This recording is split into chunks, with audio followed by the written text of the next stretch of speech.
Ir kai mes turime paskaičiuotą savikainą, automatiškai kainodaros šyte persikelia šitie skaičiai. Jums nieko perrašinėti nereikia. Suskaičiuoja bendrą savikaina. Ką jums reikia padaryti, tai įvesti produkto kainą, kokią jūs be PVM norite taikyti.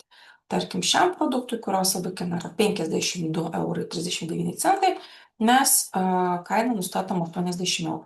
Čia jums pasiskaičiuoja kainą su PVM. Jeigu jūs norite dar, tarkim, pakelti, kad būtų 100 €, tai aišku, kad ir šitą jūs pakeliat. Nu, va, žiūrėkit. Tai čia gal bus 83 €. Na, tarkim.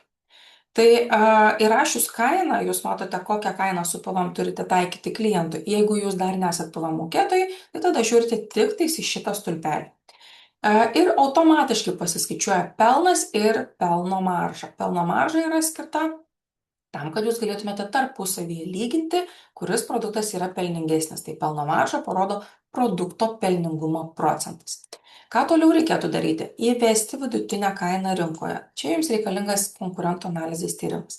Ir paskui, tai šita vidutinė kaina rinkoje jums yra tik tais toks kaip gairė, kad žinoti, kaip skiriasi jūsų kaina nuo kainos rinko.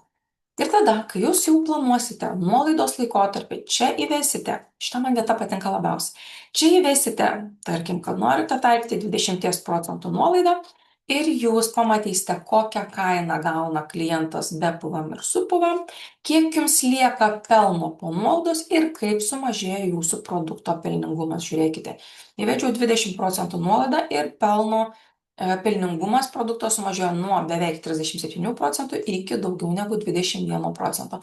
Kaip stipriai sumažėja pelningumas. Tai vat čia ir būtų ta smagi dalis, ties kuria jūs realiai ir dirbsite nuolat, kai bus apskaičiuota savikaina.